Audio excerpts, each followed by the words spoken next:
Episode 4 की शुरुआत वहीं से होती है जहां पे मोफान अपने फायर अटैक को टेस्ट कर रहा होता है, जहां पर दिखाया जाता है कि मोफान फायर अटैक मोबाइल से ज़्यादा बेटर करता है। सारे बच्चे बोल रहे होते हैं कि मोफान का फायर अटैक मोबाइल से काफ़ी ज़्यादा अच्छा है और हम ब्रो को भी देखते हैं जो कि बोलता है कि मोफान मेरा दोस्त है और स्कूल में सबसे बेस्ट है, उसके पास डबल एबिलिटी है। जिसके बाद हम प्रिंसिपल को भी देखते हैं जो कि गार्जियन से बोल रहे होते हैं कि मोफान भी एक अच्छा लड़का है, आप देख लीजिए अगर आप अपने फैमिली में ज्वाइन करवाना चाहते हैं तो। जहां हम पर गार्जियन के बगल में देखते हैं जो उनके भाई होते हैं यानी कि अंकल, वो बोलते हैं कि ऐसे बच्चे हमारे टैलेंटेड हमने बहुत सारे देखे हैं। जिस पर प्रिंसिपल बोलते हैं यह सारे बच्चे से बेहतर कर के दिखा रहा है, यह एक पोटेंशियल बच्चा है, यह आगे चलकर बहुत बड़ा काम करेगा। जिस पर वह गार्जियन होते हैं वो बोलते हैं कि आप सही बात कह रहे हैं। जिसके बाद वह मोफान को अपने तरफ बुलाते हैं, जिसके बाद मोफान को देखते हैं जो इनके पास आते हैं। जिसके बाद वह गार्जियन बोलते हैं कि तुम काफ़ी ज़्यादा टैलेंटेड हो और जितने भी हमारे पास पास्ट में तुम्हारे और मेरे झगड़े हुए हैं वो सारे तुम भूल जाओ और मैं तुम्हें एक गॉटेड ब्रेसलेट भी दूंगा जिससे तुम्हारी पावर डबल हो जाएगी। तुम प्रैक्टिस कर सकते हो और हमारे फैमिली में ज्वाइन हो सकते हो एक फायर गियर के साथ। जिसके बाद वो अंकल होते हैं वो बोलते हैं मोबाइल भी तो टैलेंटेड है। जिस पर गार्जियन बोलते हैं वो टैलेंटेड है बट उससे अभी बहुत मेहनत करना होगा। मोफान के जो क्लास टीचर होते हैं वो बोलते हैं कि तुमने काफ़ी अच्छा मौका मिला है, काफ़ी ज़्यादा पावरफुल और मशहूर फैमिली में शामिल होना, इसमें तुम्हें ज्वाइन होने का मौका मिला रहा है तो तुम ज्वाइन हो लो। जिस पर अभी कुछ मोफान बोलने वाला होता है। मोफान बोलता है कि आप जिस दिन मेरे पिता के सामने सर झुका के माफ़ी मांगेंगे उस दिन मैं आपकी फैमिली में ज्वाइन हो जाऊंगा। जिस पर वह गार्जियन बोलते हैं कि ऐसा मैं क्यों करूंगा।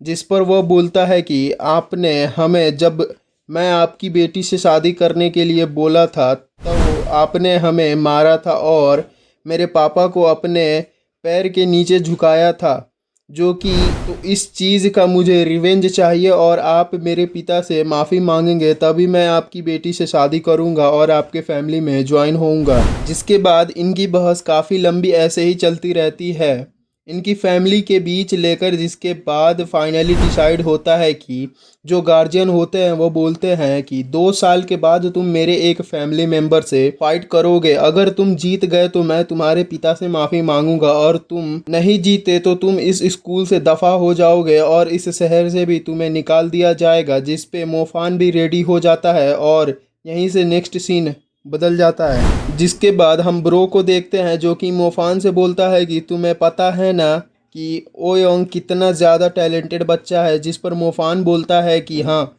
मुझे पता है वो मेरे से कितना ज़्यादा बेहतर और इसीलिए मुझे ट्रेनिंग करनी होगी और हार्ड प्रैक्टिस भी करनी होगी। इसके बाद नेक्स्ट सीन बदलता है और हम बाओ सिटी को देखते हैं। जिसके बाद हम सितंबर 9 को देखते हैं जहां पर इनका क्लास बदल चुका होता है और यह दूसरे स्कूल में आ रखे होते हैं जहाँ की इलाइट क्लास इनका बोला जाता है। जहाँ पर टीचर इनको बताते हैं कि तुम सभी को कंग्रेचुलेसन इलाइट क्लास में ज्वाइन होने के लिए। इन सभी स्टार चैप्टर्स बच्चे हो, मतलब 7 स्टार वाले बच्चे हो। जिसके बाद वह बोलते हैं कि तुम सभी मेहनत करो और करते रहो और काफ़ी ज़्यादा पावरफुल बनो। जिस पर वह बोलते हैं कि मोफान 1 नंबर पर था, मोबाइल 2 नंबर पे था और सुयून 3 नंबर पे थी।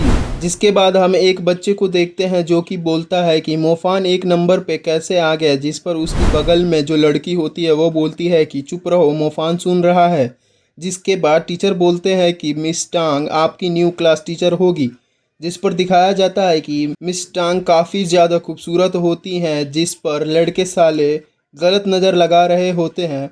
जिसके बाद मिस टांग बोलती हैं कि क्या आपसे आने से पहले भी मैंने एक क्लास को पढ़ाया और वह काफ़ी ज़्यादा अच्छे बच्चे थे, तो आप लोग भी अच्छे बच्चे की तरह पढ़ेंगे और दूसरे कंपनी के साथ काम भी करेंगे और आप इंजॉय करेंगे पढ़ते हुए। जिसके बाद उनके पुराने वाले क्लास टीचर होते हैं वह बोलते हैं कि चलो बहुत सारे बातें हो गई, अब हम लोग क्लास चार्ट के बारे में बात करते हैं।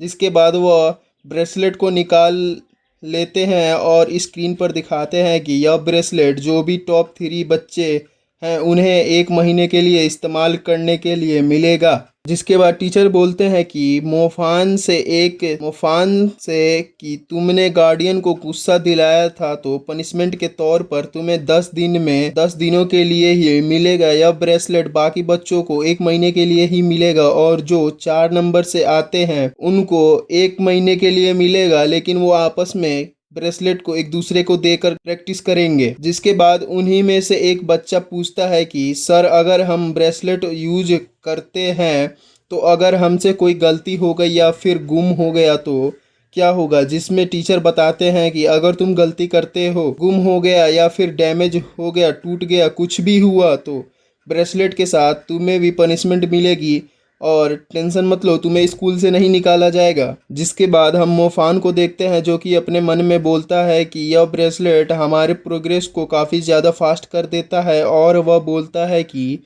मुझे 10 दिनों के लिए इस्तेमाल करने के लिए मिला है बट मेरे को कोई फ़र्क नहीं पड़ता। मेरे पास एक लॉकेट भी है जो कि मेरे प्रोग्रेस में डबल प्रोग्रेस भी कर देता है, जिसमें मेरी डबल प्रोग्रेस हो जाती है, मतलब कि 10 दिनों का वो 20 दिनों का लगेगा ऐसे तो। जिसके बाद हम इनको देखते हैं ट्रेनिंग ग्राउंड में। इसके बाद मोफान को देखते हैं जो कि फायर अटैक टारगेट ब्लॉक पे करता है जो कि काफ़ी ज़्यादा तगड़ा अटैक होता है, जिस पर ब्रो बोलता है कि यू आर द बेस्ट। जिसके बाद हम मोबाइल को भी देखते हैं जो कि अपने आइस मैजिक भी अटैक कर रहा था। जिसके बाद उसका पंटर जो होता है वह बोलता है कि भाई तुम भी बेस्ट हो, और जिसके बाद मोबाइल बोलता है कि नहीं, मेरे को बिलीव नहीं हो रहा कि मोफान जैसे लूजर भी टॉप पर आ सकते हैं, लेकिन कोई बात नहीं, उसे 10 दिनों के लिए मिला है, मैं 20 दिनों में ही उससे आगे जाकर दिखाऊंगा। जिसके बाद वो आपस में हंसने लगते हैं। जिसके बाद मोफान को देखते हैं जो कि मोबाइल से बोलता है कि ओए लूजर्स। जिसके बाद मोबाइल बोलता है तुम हमें लूजर्स बोल रहे हो। जिसके बाद मोफान मोबाइल से पूछता है कि ओम यूंग के पास कितने दिनों के लिए ब्रेसलेट है, जिस पर मोबाइल बताता है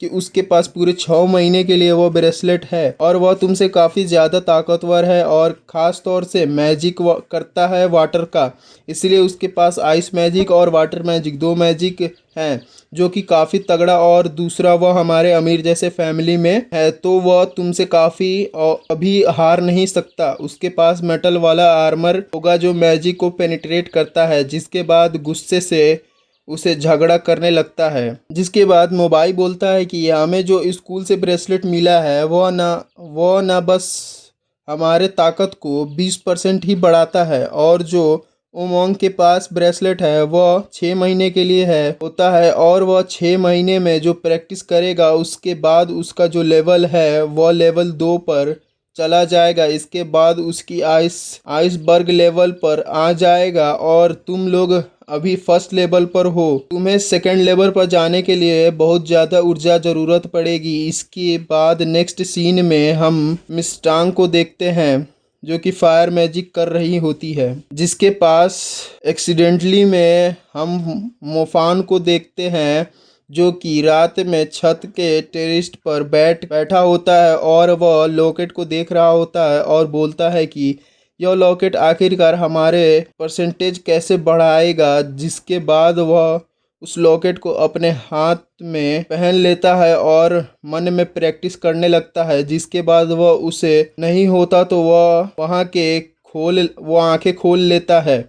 जिसके बाद वह अपने लॉकेट की तरफ देखता है जो कि उसका लॉकेट में ड्रैगन जैसा जो लॉकेट होता है वो जिंदा हो जाता है और उस ब्रेसलेट को खा लेता है। जिसके बाद मोफान के डर के मारे हालत ख़राब हो जाती है। वह अपने ब्रेसलेट से बोलता है कि जो भी खाया जल्दी बाहर निकालो, जल्दी बाहर निकालो, मैं इसके पैसे नहीं दे पाऊँगा। जिसके बाद वह फिर अपने दिमाग में सोचता है कि अरे यह तो खा लिया, अब मैं क्या करूं। जिसके बाद हम मिस्टांग को भी देखते हैं जो कि उसकी बगल में होती है और बोलती है कि मोफान तुम यहाँ पर क्या कर रहे हो। जिस पर मोफान बोलता है कि कुछ भी तो नहीं कर रहा हूँ। जिसके बाद मोफान बोलता है मिस्टांग से कि आप यहाँ पर क्या कर रहे हो, आपको तो सो जाना चाहिए। जिस पर मिस्टांग बोलती हैं तुम्हें वह ब्रेसलेट खो दिया ना। जिसके बाद वह बोलती है कि अगर तुम मेरे को पूरा सच्चाई सच बताओ तो मैं तुम्हारी भी कोई मदद कर सकती हूँ।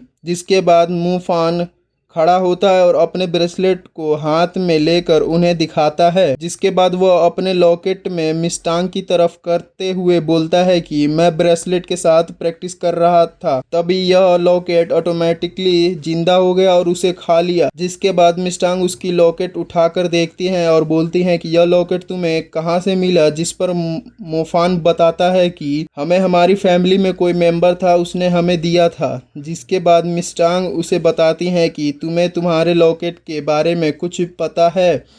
जिस पे मोफान बोलता है कि नहीं, मुझे इसके बारे में कुछ भी पता नहीं है। जिसके बाद मिस्टांग बोलती हैं कि यह एक गियर है, गियर मैजिक, जिसको भूख लगी है और इसे बहुत कुछ खाना है। जिस पर मोफान बोलता है मतलब। जिसके बाद मिस्टांग बोलती है कि यह जो तुम्हारा लॉकेट है यह एक बूस्टर की तरह काम करता है। तुम जितनी भी एनर्जी एब्जॉर्ब करोगे, वो एनर्जी बाद में तुम्हें देगा प्रैक्टिस करने के लिए और पार्टी वगैरह करने के लिए। इसके बाद मोफान अपने मन में सोचता है कि तभी मैं इतनी जल्दी प्रोग्रेस कर रहा हूँ। अभी दो मैजिक के साथ 1 साल के अंदर मैंने दोनों मैजिक में 7 स्टार पर कर दिया। अब कुछ काम इस लिटिल पेंडेंट का था। जिसके बाद वह सोचता है कि अब तो मिस्टांग मुझे मार देंगी इस चीज़ को रखने के लिए। इसके बाद मिस्टांग बोलती है कि क्या तुम क्या सोच रहे हो। जिस पे बोलता है कि कुछ नहीं मिस्टांग, मैं इसको कंट्रोल नहीं कर रहा हूँ, या आप ही रख लो। जिसके बाद मिस्टांग इसे बोलती हैं कि तुम काफ़ी ज़्यादा तेज हो, लेकिन तुम गलती कर रहे हो। यह बैंडेड काफ़ी ज़्यादा लकी स्लो क्यों मिलता है और यह पेंडेड काफ़ी ज़्यादा काम का है। यह तुम्हारी लेवल में बूस्ट कर सकता है और साथ ही साथ इस पेंडेंट के साथ तुम्हारा बॉन्ड भी बन चुका है, तो कोई और इसका इस्तेमाल नहीं कर सकता। जिसके बाद मिस्टांग उसे बोलती है कि यह पेंडेंट कोई नॉर्मल पेंडेंट नहीं, तुम्हें इसको ग्रो करना पड़ेगा, जिसके बाद तुम इसका इस्तेमाल कर सकते हो। इस ग्रो करने के लिए तुम्हें स्पिरिट की ज़रूरत पड़ेगी। मिस्टांग उसे बताती है कि तुम टेंशन मत लो, ब्रेसलेट का मैं वह स्कूल के मैनेज कर लूँगी। इसके बाद वह मोफान मिस्टांग से बोलता है कि आप किधर जैसे वह देख रहा है वह गायब हो चुकी होती है। जिसके बाद हम नेक्स्ट सीन में देखते हैं रात में मोफान के अंदर अपने ब्रेसलेट के साथ प्रैक्टिस कर रहा होता है। इसके बाद सीन चेंज हो जाता है और हम दिन में देखते हैं जहां पर इनकी स्कूल ट्रिप होती है। जिसके बाद मिस्टांग और टीचर ने बताते हैं कि हम जहाँ भी जा रहे हैं वहाँ पर बैरियर लगे और कुछ माउंटेन जो चीज़ों के पास नहीं जाना है। जिधर भी जाएंगे बस तुम्हें हमारे साथ साथ वहीं पे जाना है। जिसके बाद हम देखते हैं कि सारे बच्चे को जहाँ पर वह एक मिलिट्री कैंप पर आए होते हैं, वहाँ के मिलिट्री जो लीडर होते हैं वह इन्हें बताते हैं कि तुम लोग अब रियल हंट में आए हो, अब तुम लोग रियल हंट करोगे। जिस पर वहीं पर मोबाइल का पंटर जो होता है वो बोलता है कि हम रियल हंटर करने वाले हैं, आप लोगों ने तो बोला था हम बस यहाँ पर प्रैक्टिस करने के लिए आए हैं। जिसके बाद वह बोलता है कि 3 या 5 साल के एक्सपीरियंस वाले ही लोग मैजिशियन जो होते हैं वही बस हंट कर सकते हैं, हम तो स्कूल के बच्चे हैं, हम क्या हंट करेंगे। जिस पर और भी बच्चे बोलते हैं कि यह सही बोल रहा है, हम तो मॉन्स्टर के फेस टू फेस भी फाइट नहीं कर सकते हैं। उसके बाद जो इनका टीचर होता है वह इंस्ट्रक्टर से बोलता है कि हाँ, यह बच्चे सही बोल रहे हैं, यह तो बस फायर मैजिक अटैक की अब इस्तेमाल करते हैं, तो यह कैसे फाइट कर पाएंगे, और इनके साथ कुछ हो गया तो हम स्कूल को क्या जवाब देंगे। जिस पर इंस्ट्रक्टर वह बोलते हैं कि तुम्हें क्या प्रॉब्लम है, फाइट करेंगे तभी तो ताकतवर बन सकते हैं, अगर कोई दिक्कत है तो हम ना इनको बच्चे के लिए अगर कोई दिक्कत भी हुआ तो हम ना इनको बचा लेंगे। जिसके बाद इंस्ट्रक्टर बोलते हैं कि तुम मेरे सारे बच्चों के स्कूल के जो प्रिंसिपल हैं उन्होंने बोला था, तो फाइट करो और इनका ताकतवर बनाओ। जिसके बाद मोफान बोलता है कि अगर हम फाइट वगैरह करते हैं तो उसकी प्राइज़ क्या मिलेगी हमें। इस पर इंस्ट्रक्टर बोलते हैं कि कुछ मैजिक आर्मर तुम्हें मिलेगा और इसी के साथ यह एपिसोड यहीं पर ख़त्म होता है। अगर तुम सबको ये एपिसोड अच्छा लगा हो, आई होप से तुम यहाँ तक देख रहे हो तो तुम एपिसोड अच्छा लगा ही होगा, तो मैं इसका नेक्स्ट एपिसोड बहुत जल्दी ला दूंगा। उससे पहले तुम चैनल पर न्यू हो तो चैनल को सब्सक्राइब कर देना एंड वीडियो को लाइक कर देना, और हो सके तो अपने दोस्तों तक शेयर भी कर देना, और कमेंट में बताना कि तुम्हें कौन कौन से पॉइंट अच्छे नहीं लगे मेरे को बताना, ताकि मैं अपने कुछ वॉइस वगैरह और स्क्रिप्ट में कुछ ऐड और सुधार कर सकूं। तो कमेंट में डायरेक्टली बता देना, कमेंट खुला हुआ है।